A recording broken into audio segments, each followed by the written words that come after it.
B'Shem Hashem na'aseh v'natzliach. This week's Parsha teaches us about one of the most important rituals in Judaism, Brit Milah, where a young and tender boy on the 8th day after he's born gets initiated into the Jewish nation. The reason is why.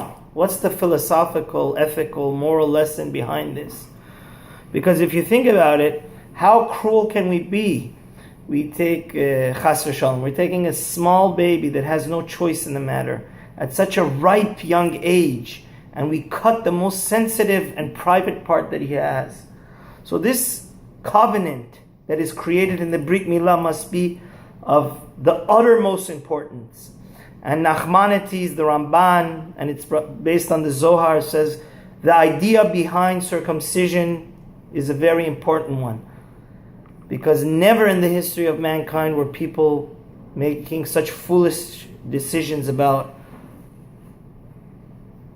not getting married and abusing this sexual power that God has given for love in the context of a family.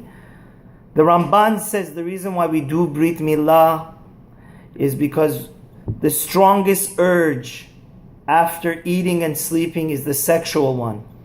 And by cutting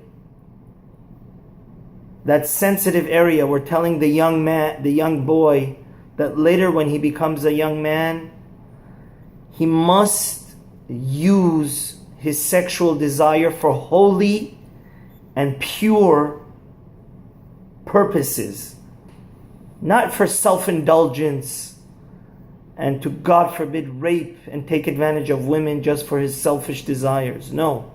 God has created, it can be abused or used, this sexual desire and that private part, and it has to be made holy. In the context of what? Marriage. And not for self and instant gratification like we find today in the college atmosphere, on the college campuses.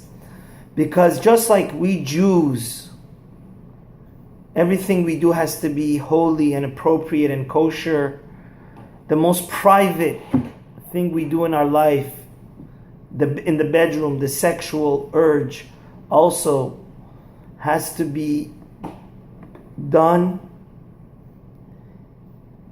in the kosher and holy way. That's why the first mitzvah of the Torah is to get married.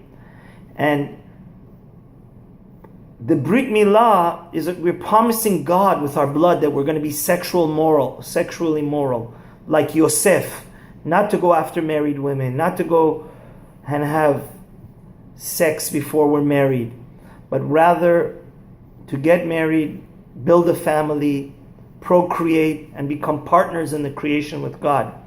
And I just have to tell you, it's so heartbreaking. A few of my students and congregants, they do Uber, and they drop off and pick up young men and women that have very big mezuzahs at their house, 2 a.m., 3 a.m., and they're just fooling around. If you fool around, you're going against the whole ideology of Brit Milah.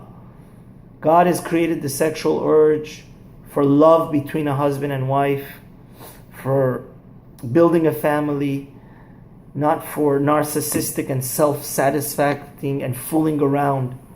And never in the history of mankind was there so much immodesty and just the utter opposite of what Brit Milah stands for, which is holiness, self-control. We have to control the urge. And really that's what the RAMBAM says. The RAMBAM says that by us cutting off and doing a Brit Milah, we decrease our sexual urge, and we want to act more angelic, more noble, rather than animalistic. So those are two reasons that we do Brit Milah. One, to teach us that body part must and should be used for holiness. And the second, Maimonides explains, is to decrease the sexual desire. Have a wonderful day. Don't forget to subscribe. Shabbat Shalom.